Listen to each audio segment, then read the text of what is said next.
At this point, anyone that listens to this podcast knows that I love LinkedIn and I make a lot of friends there. And I recently met a new guy, long overdue. His name's Kyle Adams, and he is here with me today. So, Kyle, welcome to the show. Hampton, it's a pleasure to be here. When you asked me on a Friday afternoon to join you, I was like, there's nowhere else I'd rather be. So I'm happy to be here. Hey, well, Kyle is in tech sales like me, and I have a lot to learn from this guy. Apparently, he just closed 2 deals today. So if you're listening, give him a round of applause in your car or wherever you might be. Congrats on that, Kyle. How are you feeling? Feeling pretty good. That was the first thing I joined the call before this with you, and it was like, Hampton, I've closed 2 deals. I'm in the best mood. So yeah, it's awesome. There's no better way to go into the weekend. One of them, I was like, there's no chance this person signs, and he ended up signing. So yeah, I'm in a pretty good mood. Well, congrats on that. And we didn't talk about this before, but I think this could be a good place to go. I'm in sales. You're in sales. Sometimes you close a deal every single day, and sometimes you might, be dry for a month and not get anything. And I know for me, I think especially early on, it was easy. It was fun to say, yeah, the highs are high and the lows are low. And I feel like that is fundamentally true in sales. But one thing I've been trying to do is when I close a deal, I'm just really grateful that I worked hard. And then when I haven't, I'm not getting too stressed out because I know that I'm working as hard as I can. But I'm just curious for you as a seller, sometimes like, oh, salespeople make a bunch of money, but it's hard. Like, what is your mindset as someone that's in sales that probably has big wins on a Friday like today, but sometimes maybe not so much? Yeah, I think it's definitely challenging, right? Like when I'm going through a period, I'm not closing deals. There's some frustration that happens, but I really just have to remind myself, like, if I do the day to day, like prospecting, if I do the things that I don't necessarily want to do on a daily basis, I will ultimately reach that goal and ultimately close that, deal that's going to get me to quota, because it's not one of those things where it's like, I'm so short-sighted, like, man, if I don't close a deal every 2 days, like things aren't going to go well. Sales is really like, you have droughts and then you have periods of like success. In the periods of drought, when you're doing the things like the prospecting, doing the things that are a little bit tougher, that's when you see success. And really early in my career, like I would take those frustrations and, sometimes like not prospect and just be mad at the world. And then I'm like, what am I doing? Like, I'm never going to be successful if I don't like do the things I need to do. So now that I've been in sales for a couple of years, I understand, like, as long as I do like the things like, the 20 to 30 touches every single day, I've been hitting quota consistently month over month. And I don't necessarily like miss my number because I do the hard things and I know the success is around the corner.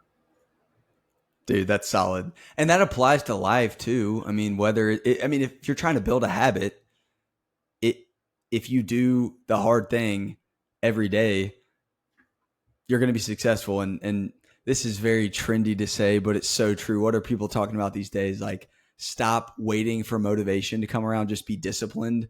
Because like, if you just try to be motivated, you're not motivated to prospect every day, but you know that if you do it, it's going to pay off, right? Yeah, 100%. I was watching a David Goggins motivational video, and he's like, it's all about discipline, right? Like, I don't want to get up and do 3,000 push-ups, and I'm never going to do that many push-ups like David Goggins. But it's like, I'm going to do the things I don't want to do. That's going to lead to the long-term success. Like, let's be real. Like in sales, and I look on LinkedIn, people are like, do this trick, you're going to hit 300% of quota. At the end of the day, it really just comes back to doing what you need to do every single day. I don't think it's like rocket science where it's like this one trick is going to help you hit, X number. People know they have to prospect. They know they have to send those emails. They know they have to cold call. That's when I finally realized after many years, it's like, you got to do those things consistently if you want to be successful.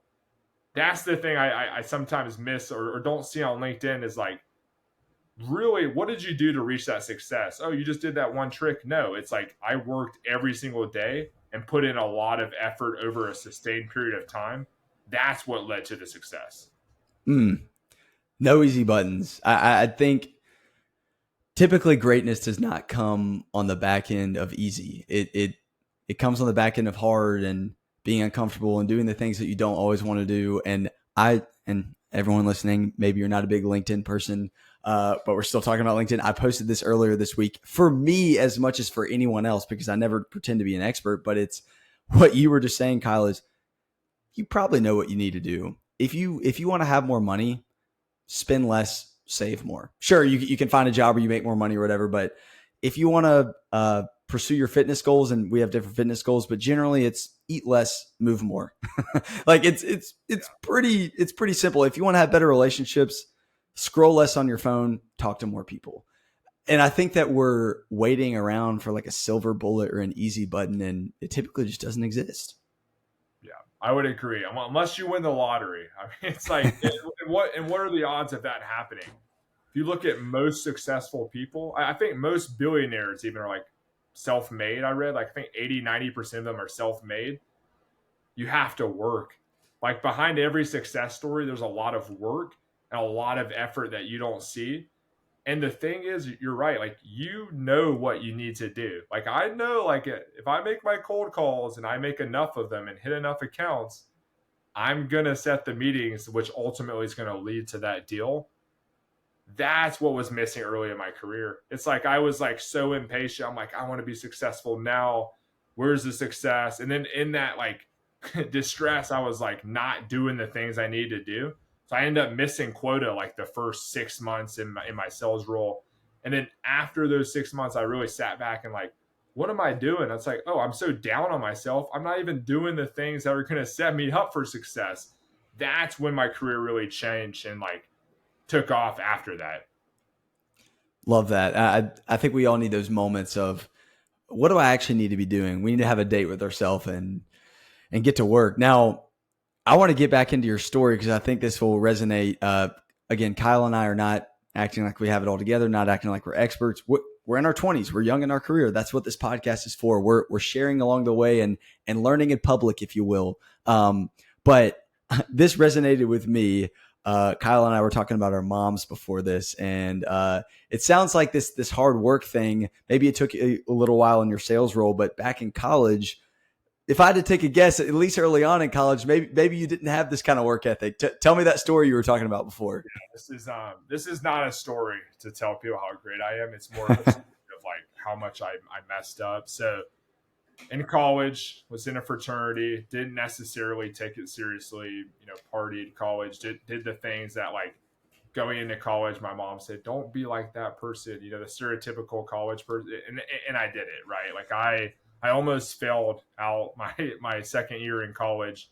And I'll never forget, like I sat down with my mom and she said, I know your grades are bad, right? I just want to see your grades. I want to see them. Just show me. And I knew they were bad too. I actually already checked. But she pulled it up and it was like a 1.7, right? Multiple D's and F. And what happened in that moment really changed my life. My mom didn't necessarily like get super upset. She said, okay, like we're going to make some changes in your life. Here's what we're going to do. We're going to sit down right now. I'm going to find you a summer job that you're not going to enjoy.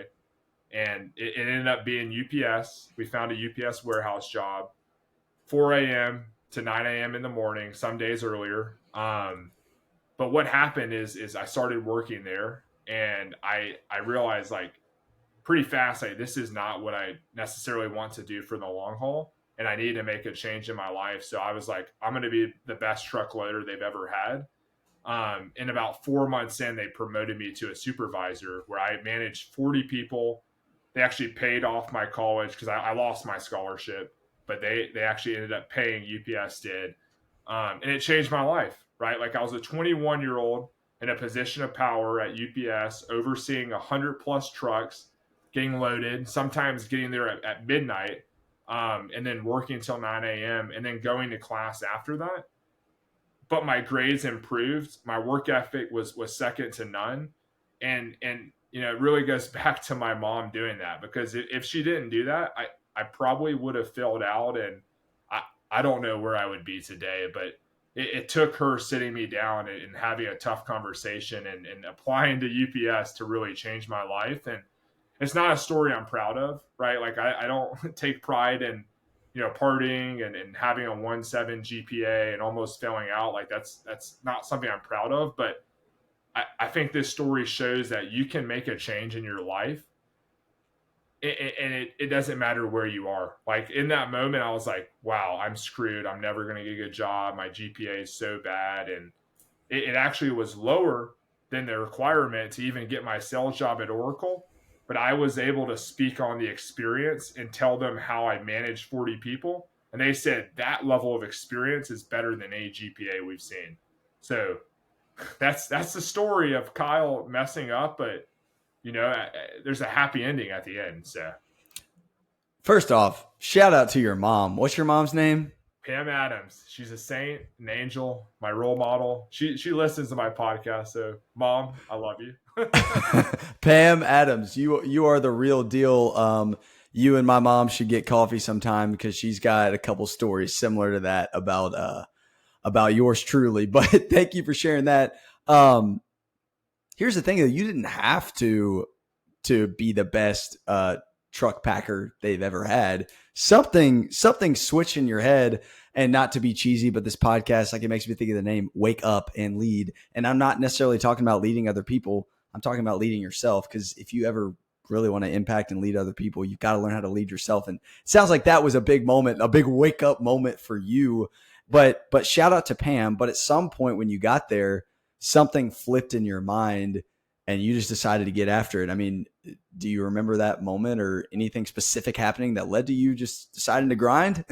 it, it really was the disappointment I saw in my mom. She, like I said, she didn't necessarily get mad, but it was a sense of disappointment because she knew I had more potential, right? Like I was a really good student in high school, a good athlete in high school, like had my life together, and I had all the ability and all the talent to really be successful in whatever I did.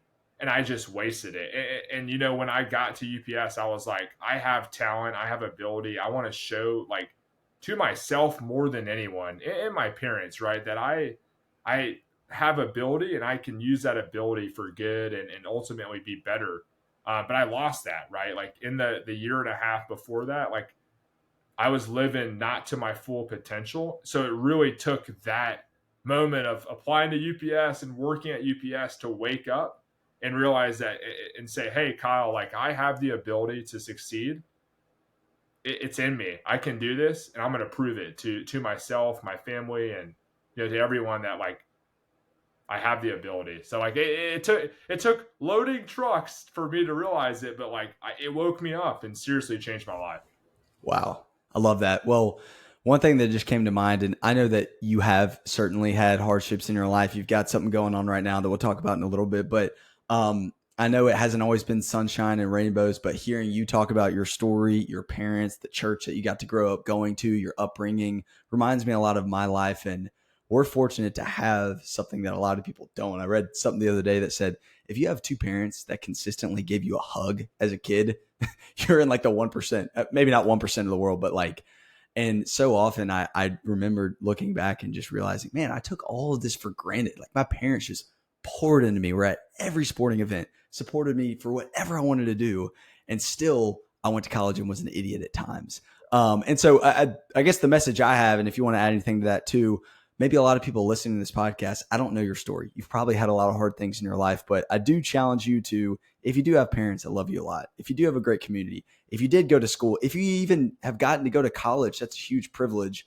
And I think so often there's a lot of people in the world that would do anything to have half of what you have. So I feel like me and you could probably talk a lot about like all the things that God has given us. And even we've wasted at times, but I'm grateful that me and you have both at least grown up and matured a little bit, right? Yeah, for sure. And just to add a little bit to that, like we're very blessed, very fortunate. Like you mentioned, the 1% or whatever it is. Not very many people. I have two very loving, a father and a mother that love me a lot, and two older brothers that care for me a lot. I couldn't let the talent be wasted. I couldn't let them down and let myself down, and ultimately let God down. Right? Like I had all the ability and I had to turn it on and it switched, right? Like it was almost an overnight experience. It was like I have talent, I have ability from God and my family, and I'm very blessed, and I don't want it to go to waste. Um, so yeah, very very dark time in my life. I'm almost like thinking back to the moment where like I showed the grades and how I was so disappointed in myself, and it was an emotional experience, right? Like I remember like getting teary eyed and like seeing my mom disappointed, and it's something I don't want to do again. I know I have the talent, I know I have the ability. I'm very blessed and fortunate with my family situation, and I didn't want to put it to waste, right? So I woke up, changed my life. Boom. Let's go, man. All right. Well, let's keep hearing the rest of this story. I know you landed. My voice cracks a lot on this podcast, but I never edit it out. Just trying to be real with everybody here. Hope you thought that was funny, Pam. You might be our only listener, but no, I'm kidding. But anyways, back to your story. Oracle. That's super cool that because of your experience at UPS, you got in. Sounds like it took a while to figure it out there, but let's talk a little bit about like your sales career, what's gone on there, what you've learned, where you are now, maybe. Yeah, for sure. So, going back to Oracle, got in the interview process. They brought it up like your GPA is a lot lower than most candidates. And then I was able to reference like, hey, I managed 40 people. I worked at 4 in the morning, sometimes at midnight, managing hundreds of trucks getting loaded. I could probably make some cold calls and emails. And the guy was like, you know what? Yeah, we'll push it through. But yeah, got to Austin, and it's almost a mini version of what happened the first time at UPS, right? Like I didn't necessarily take it as seriously as I should have. It's a bunch of college kids coming together for a sales program. I didn't put as much effort as I should have. Got down, first quarter, I think I was like 65, 70%. I was like, man, is sales really for me? Frustrated. The next quarter, I think, was even maybe a little bit worse. And I was like, wow, I'm going down. But what really happened is like my mindset was just so poor and I wasn't doing the things that, I needed to do. And my manager, like I'm blessed. I'm so fortunate that every single company I've had good leaders and they're like, you have more ability. You're just not doing the work and you're not like, it almost brought me back to UPS in my mind. I'm like, Kyle, like you are just as capable as anyone around. Like you have all the ability. You know what you need to do. Just do it. I was just fearful of like making dials, fearful of like branching out and trying something new.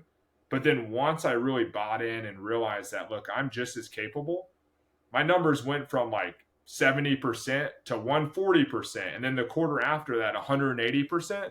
And they ended up inviting me on this all hands Oracle call. I'll never forget. I'm like, is it just the org, maybe 100 people? No, it's like 800 people joined this Zoom and they had me speak on prospecting. I was like, this guy that hit 70% in his first quarter is now like at a position where like I'm telling hundreds and hundreds of people how to prospect. It made me realize in that moment, like I have a lot of ability. I have a voice and I have a lot to give. Um, and then that's in that moment, I was like, man, sales is for me. I'm going to stay in sales. So then Oracle transitioned to a smaller company because I realized like, you know what, I want my voice to be really heard across the organization more. So transitioned to a startup, made a change. Was only at that startup for probably about 9 months. And then now I'm at Vanta for the last year and a half. And it's been seriously like an awesome ride. Like sales is for me. I want to stick it out for the long haul, but yeah, that's a short rundown. I'm sure you might have some questions, but that's my story from UPS 2.0. It's like Kyle came in and like didn't necessarily live up to his potential, but then I flipped a switch and realized that sales is for me. Hey, sales is for you, Kyle. I know it is for you. I'm sure you can crush it. I mean, that's a cool story to hear. It does remind me though of my life, of many of our lives, of, and not to turn this into a Bible story, but the Israelites. It's like your story of you learned your lesson to UPS, but then you start this job, and then it's kind of doing it all over again. And those of us listening, and myself included, we can all look back at we run back to maybe it's trying to be comfortable or not getting or not putting in the hard work or so. And so I love that you had that mindset shift. And then it's super cool that you were able to like get on that call with all those people and share some of what you've learned. Now Vanta, it looks like an awesome experience. Tell me a little bit about like conversations you're doing now. I know you're not an SDR anymore. You're doing a lot of big time stuff, and I know not everyone listening knows necessarily about tech sales and stuff. So if you want to give like a little bit of context, that might help too. Yeah. So like Vanta, SOC 2 automation software. Don't, most 90% of people listening are like, what? What'd you just say? I didn't even know before, but it yeah, it's been wild, right? So like Vanta, it's a startup. I joined, I was like the 180th employee. Now we're close to 400 a year and a half later. So it truly is the definition of a hyper growth startup. None of my days are the same. I mean, some days I'm having to prospect all day. The next day I'm taking 7, 8 customer meetings with CEOs and trying to pitch them SOC 2 automation software versus competitors. But that's what I really love about it. It's like no day is the same, especially at a startup, right? Like I'm wearing multiple hats. I'm having to balance across multiple organizations, multiple different tasks, and no day is the same, right? Like at Advance, I can truly say like every single day is different. And I absolutely love that, right? Like I have the ability to like also structure my days. Like no one's saying, hey, you have to work from 9 to 5 and do X, Y, and Z. It's like, no, like as long as you're hitting your quota, like you can go out and run errands during the day and do that. And then some days I'll work later in the evening. It's like, it's a lot of flexibility and it's awesome. I love the hypergrowth startup. It's not for everyone. Some days you put in a lot of hours, but it's truly been an awesome experience. Um, I love the inbound lead flow. Shout out to the marketing team. Like, there's a lot of people trying to get SOC 2 automation. So I do prospect, but I also have a lot of leads coming in, which is awesome. Yeah. Yeah, man. I mean, hey, shout out to the marketing team. That's always helpful right there. But man, no 2 days are ever the same. That sounds like a whole lot of fun, and I'm sure you're learning a lot along the way. I mean, one thing that I like to say here is learn before you earn, which ideally you're learning and earning. That'd be a whole lot of fun. But I think that so often people chase the next dollar, like Yeah. primarily, like that's the only thing that they're looking at. And look, if you're motivated by money and that's all you care about, then that's fine. But I do Yeah. think that especially in our 20s, there's just so much to learn. And the more valuable you can make yourself as a seller or employee, like I feel like it's going to pay off in the long run. So if I had to guess, my man Kyle is learning and earning. But I love hearing about your role. It sounds like you're definitely crushing it. Now I know you've had some. It sounds like you've had some health challenges along the way. I don't know what you want to share about that, but if you're open to sharing some, I'd love to hear some of it. Yeah, for sure. Yeah, January 1st, I was like, this is going to be the best year of my life. I seriously remember, like, I actually wrote it down, like notes, like, I'm going to get a 6 pack. I'm going to make the most money. I'm going to do all these things. About 2 days later, had a failing gallbladder. They didn't figure that out Wow. for about 3 months, so or 2 months. Um, Pain every day when I ate, miserable, taking time off work, lost about 30 pounds, not healthy weight, eating 500 calories a day. Um, they did multiple procedures before they figured it out, and then they removed it. And even now, I'm still dealing with some issues with eating and some pain. So it's been really tough. It's been a tough 6 months. I would say 2023 has been one of the harder years for me. Um, but at the same time, like I really take a step back and you know what, like I'm getting time with my family, my grandma, and I'm very blessed to have a loving family that I can go back to and lean on and getting to spend time with them is making me realize that like yes, this has been a very tough year so far. I probably wouldn't want to do it again, but getting time with family is so valuable to me that when I look back on this time in my life, like I think I'm going to look back and say, hey, you know what, like sure there were some issues and it wasn't necessarily all sunshine and rainbows, but getting that time with my family was worth it, right? Like it's yeah, 27 at home is not necessarily where I wanted to be at January 1st, but at the same time, I don't know if I would want to change it in the future or look back and say, oh, I wish that was different because getting to spend time with family has truly been a blessing, and I'm very blessed to have a family like that will let me come Yeah. back. And yeah, it's not all sunshine and rainbows, but I'm happy to have a family like that. Yeah. I'm thankful that you have their support, and I'm sorry, man. I can't imagine it's, you know, it looked like 2023 was going to be the best year ever. You know, you had all these goals and everything, and then it just got flipped upside down. But even in the few times that we've talked, I've just been encouraged about your worldview and your mindset, and you know, the way that you're trusting God. I heard something the other day. I think it was Alex Hormozy. He said, if you had to create a human, like if someone said just create a human that's going to be a great person, leader, whatever, um, you would put them through experiences that were hard, like you to develop certain character traits, because we go through hard things that we don't want to go through, but that is really how we grow. And I think that that's really easy for me to say right now as someone that's going through a season where my cup is kind of overflowing and things are going well. But the fact that you're going through a season where your cup is not necessarily overflowing, like it's a hard time, but the fact that you can even say that right now shows a lot of maturity in your mindset. And I definitely think that people listening to this are going to be encouraged. But yeah, I mean, I'm curious just kind of what your thoughts are, what your mindsets are. If you kind of wrestle with what's going on, wrestle with God of like, why me? Why is this happening right now? Yeah, it's no, I mean for sure. I mean, like I can sit here and say, oh yeah, like I'm only looking at the positive, but there's days where I'm like, why is this happening, right? Like I'm looking at my friends in Austin, they're living their best life and they don't have any health issues. I'm like, why me, right? Like it you never think it's going to be you until it actually happens. And I'm starting to realize more and more like everyone's going to have trial and tribulations at different periods of their time.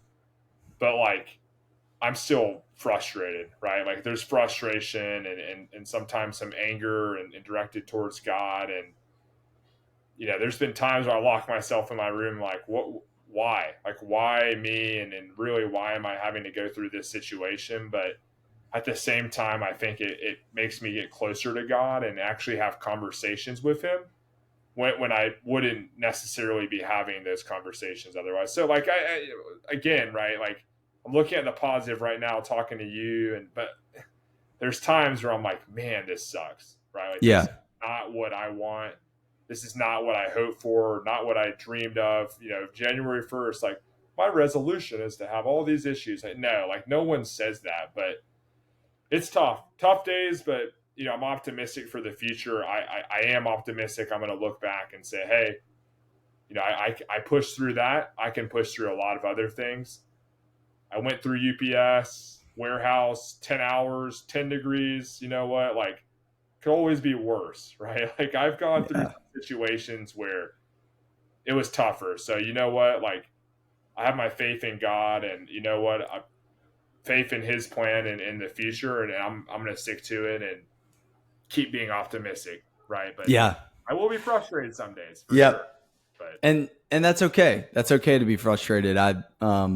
This line gets said at my church a lot. I'm sure that you would really appreciate some clarity on this situation, like what is going on, what's the plan, when I'm going to feel better. And my church did a 21 days of prayer thing where everyone would like write on the wall like what they were praying for, and the number one thing on the wall was clarity, clarity, clarity, clarity for this, clarity for that. And there's nothing wrong with asking for that. But one statement I heard from one of my pastors was that God gives us enough clarity to take the next step, but not too much to eliminate the need for faith. And I feel like that's probably where you are right now. that is, I'm taking steps to get to a resolution, but I think I couldn't sum it up any better. Like that is, Hampton, you summed that up really well, right? Like just Yeah. enough clarity to get to another step, not enough clarity necessarily to get a resolution right now in the present.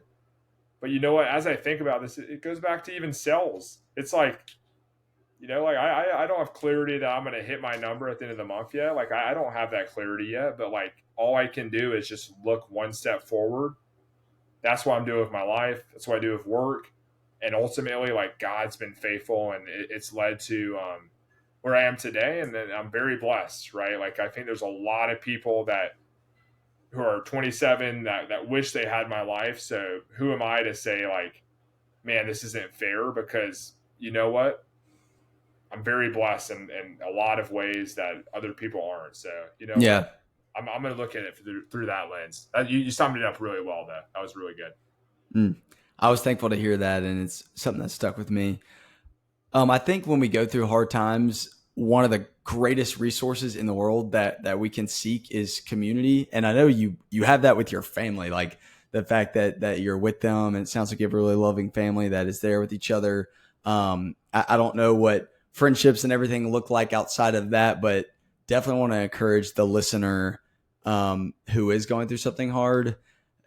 Probably the number one thing that the enemy, whether you're a believer or not, like, he wants you to be isolated. You know, if you're alone, that's where things can really go south. I feel like when you have other people that really care about you and love you and listen to you, I feel like it's good. And maybe that is family. But for you, has community, whether it's family or friends, like, has that been helpful for you to lean on during this time? That Yeah, the isolation piece first, like the first few months, I was in Austin for a few weeks before I came home, and I was alone in a lot of pain and suffering, and truly isolated myself. And like you said, like, if you're a believer or not, like, isolating yourself is not the move. I was in a very dark and bad place in January and half of February because I isolated myself from the world. Didn't communicate much with friends, my family, or anything. I just, like, said, I'm gonna get through this alone. It didn't work, right? Like my mind was really really bad, and then my mentality was bad, and then my body was breaking down. I had to seek help, and ultimately realized, like, I found community in my family first, and came home and, spent time with my mom and dad, and they worked to help get me healed. My friends, right, like, started communicating more with them, and they actually even sent me a massage gift card from a few of them, and I'm really really appreciative of that. And now I'm actually trying to get connected more into my church back in Georgia, and pursuing that. So I'm a lot happier because I'm pursuing community versus not pursuing community. Mm-hmm. Like, isolating, humans are made to be with other people. Like you said, believe in God or not, but you got to find community. Otherwise, if you try to fight life's battles alone, you might win, but it's like you're putting yourself through a very hard battle that you don't have to, when someone else could probably help you get through there a lot easier. It's like tug Yeah. of war. Me going against, like, five people versus myself. I would rather have, 4 or 5 of my friends to back me up, because I'm going to lose that battle every time, right? Like, I need the friends to help me. I'm not going to beat 5 people myself in tug of war. I need those friends to help me. That's the way I view it.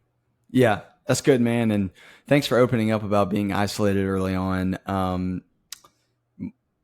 One of my favorite things you mentioned in that is you said the word pursuing community at your church.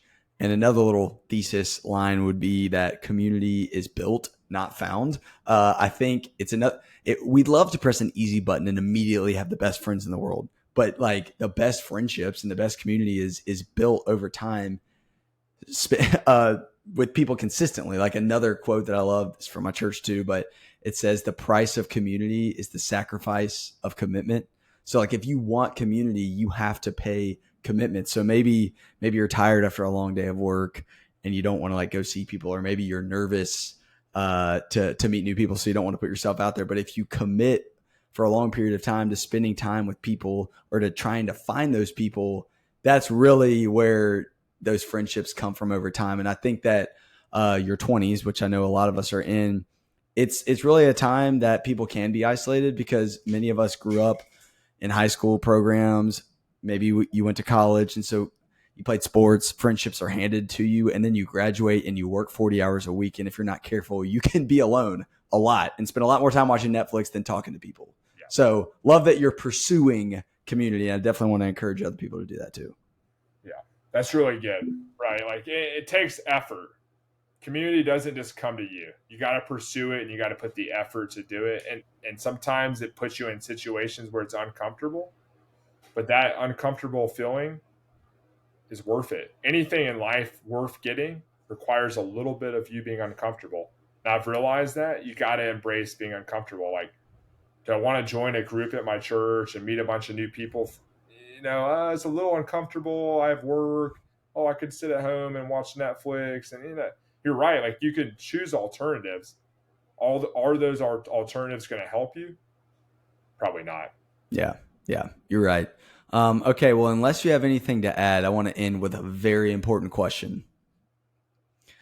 What is your prediction for college football 2024 season, guys? Kyle might be nobody has a LinkedIn banner of their college football team except Kyle Adams. So what's going to happen this year? I think Georgia's going to be the first team to do 3 in a row. That's my prediction. Our regular season's pretty easy. Alabama, they'll be tough, but I don't know. I think we can do 3 in a row. I'm looking around. I have like my Georgia mug right here. I have a Georgia lamp next to me. I should just go put on a Georgia polo at this point. It's shocked I didn't, but yeah, I think Go Dogs 2024. Kirby Smart runs it back. Okay, he runs it back. Now, I want to give you a chance to get fame here. So this is June 2nd, 2023. You got to predict who does Georgia play in the national championship? And how much do they win by? And if you get it right, someone should give you like $1 million. I'm putting you on the spot. Okay, I'm ready. Ohio State, Georgia. 42-35, Georgia wins. Oh, man. If you get that right, that's big. You heard it here first, everybody. Kyle Adams. Hey, the way I like to end these is some people think it's cheesy, but I want you to tell everybody to wake up and lead. It's just fun to do. So I'm going to say it's time for you and me, and then you say to wake up and lead. Sound good? Yeah. All right. It's time for you and me to wake up and lead. Let's go.